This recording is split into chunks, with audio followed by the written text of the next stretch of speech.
Hi guys! For today's mini vlog ay samahan nyo nga po ako sa aking mga time-lapse at fast-forward ngayon. Bali, ari nga po pala yung mga kaganapan sa aking maghapon. For today's vlog nga po pala ay naisipan kong gumawa ng graham cake para man laang may panghimagas man laang. Saktong 10 AM na nga po ako nagising dahil ako ay night shift sa aking trabaho. Kaya naman pagkagising ko ay binuhat ko agad itong aking prinsesa. Pagkagising ko nga ho, ito palang aking anak ay niliguan na ng kanyang lola. Ay mabuti na nga lamang at naandiyan si mama, hindi ko na gaanong naramdaman ang hirap ng pag-aalaga. Ay sabi nga lamang po ng iba, napakahirap daw ng buhay single parent. Pero para sa akin ay totoo naman po talaga, totoong napakahirap mag-isa. Pero hindi ko ito nararamdaman dahil madalas tinutulungan ako ng aking mama sa pag-aalaga ng aking bata. Ng aking anak pala, bata.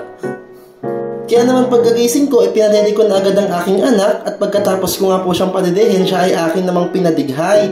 Pagkatapos kong padighayin ay siya ay aking pinahede para makatulog na. Fast forward nga ho, nang makatulog na nga po yung aking anak ay ako naman po ay kumain na. Dahil nga ako ay tanghali na nagising ay hindi na nga ako nakapagpakana ng pagluto ng ulam. Kaya naman ako ay nagpa-deliver na lamang ng ulam. Kain po tayo, thank you po sa blessing, salamat po Panginoon. Ako naman ay hanga din sa sarili ko. Yung pagising ko nga ng tanghali ay diretso tanghalian di ba gaya nung tipid po at wala nang almusal-almusal. Fast forward, pagkatapos nga pong kumain, ako po ay nagmotor na para pumunta sa gitna. Yun po ay palengke, po. Pero syempre, eme-eme lang po yan. Kunyari, aalis ako. Pero ang totoo po, yung cellphone ko ay nakapatong sa may hollow blocks, kaya akin po itong binalikan. Feeling vloggeries nga naman, tingnan nyo. At bago po ako pumuntang palengke, ako nga po muna ay dumaan sa bangko para mag-withdraw ng pera. Yung pong pera pong yan ay good for 7 days. Pang-allowance po namin, sana po ay magkasya. Fast forward po ulit, nandito nga po pala ako sa palengke para bilhin ang aking mga kailangan. Una ko ang hinanap ay graham, tapos sinundan ko ng all-purpose cream, tapos sinundan ko ng Alaska. Isipan ko nga din palang bumili ng macaroni at sabi ko ay tamang-tamang magsopas lalo taglamig na ay mainam ito sa taglamig at tag-ulan. Timelapse nga ho at ako nga po ay nakauwi na at nandito na po ako sa bahay kaya naman po inumpisahan ko na po ang paggawa ng graham cake. Ang una ko ang ginawa ay binuksan ko yung dalawang lata, yung kondensada at yung all-purpose cream, tapos pinaghalo ko lamang sila hanggang sa sila ay magsanib puwersa. Dahil nga po wala akong nabiling mangga ay naisipan ko na lamang na Milo na lamang ang ilagay na flavor.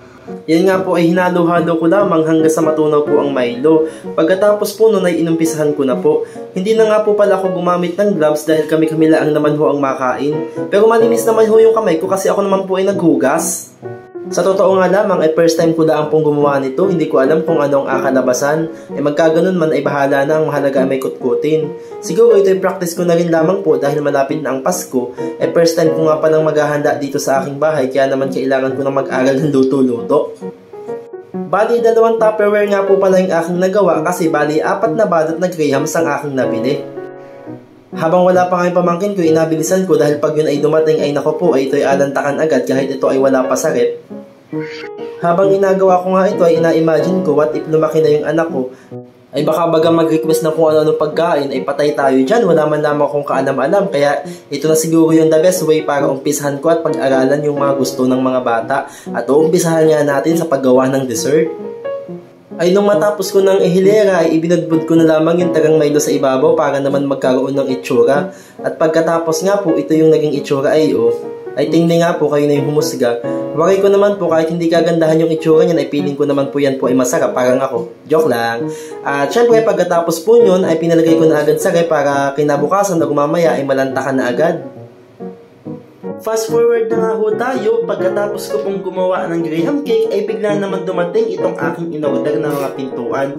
Yung isa ay para sa salas at yung isa naman ay sliding door para sa may kusina.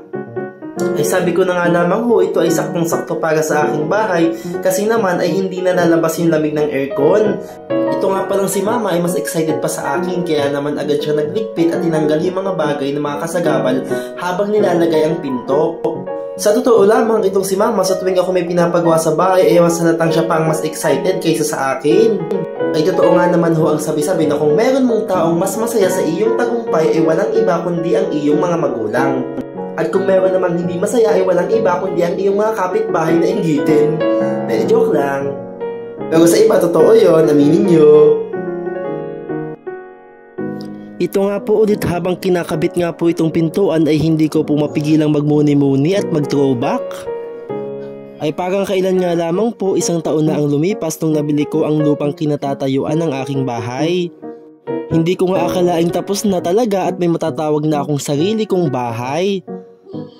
Nakakatuwa lang po dahil sa totoo lamang ay hindi biro ang magpabahay, lalo't sobrang mahal na ng materyales sa panahon ngayon, at napakaswerte mo nga din kung makakakuha ka ng mga karpintero na hindi ka tatagain sa labor.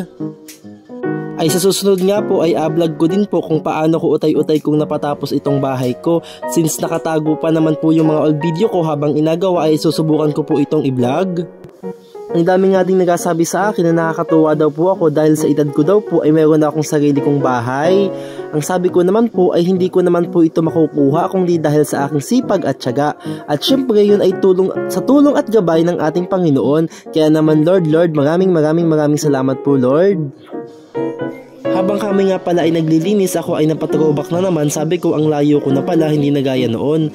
Parang kailan nga lamang nung ako ay bata pa, tandang-tanda ko pa, yan ang liit ng bahay namin. May maliit na sala, sa maliit na kusina, at sa tuwing bumabagyo nga ay madalas pinapasok pa ng tubig baha. Kaya kinabukasan, pagkatapos ng bagyo ay kanya-kanya kaming pulot ng kalat, gaya ng mga yero, anaho, logmat, ay sayang din baga at mapapakinabangan pa naman. Sa estado ko ngayon ay madalas napapaimik na lamang ako ng salamat po Lord, salamat po sa biyaya, salamat po sa lahat-lahat. Ay tunay nga pong nakakatuwa, bagay po ikaw ay nakakapundar gamit po ang sarili mong pera na pinaghirapan ay napakasarap po pala sa pakiramdam. Bali ito nga po pala yung painalok ng aking mga pinto ay nakakatuwa naman po at lalo nga namang umaliwalas yung loob ng aking bahay. Ano po, bali ito yung kusina, yan yung sliding door, oh, tingnan maigi. At bali nga po pala, ito naman po yung sa may salas, ayan, ay nakakatuwa po talaga. Bali hanggang dito na nga lang po muna, maraming salamat po sa panonood, thank you, God bless, mama.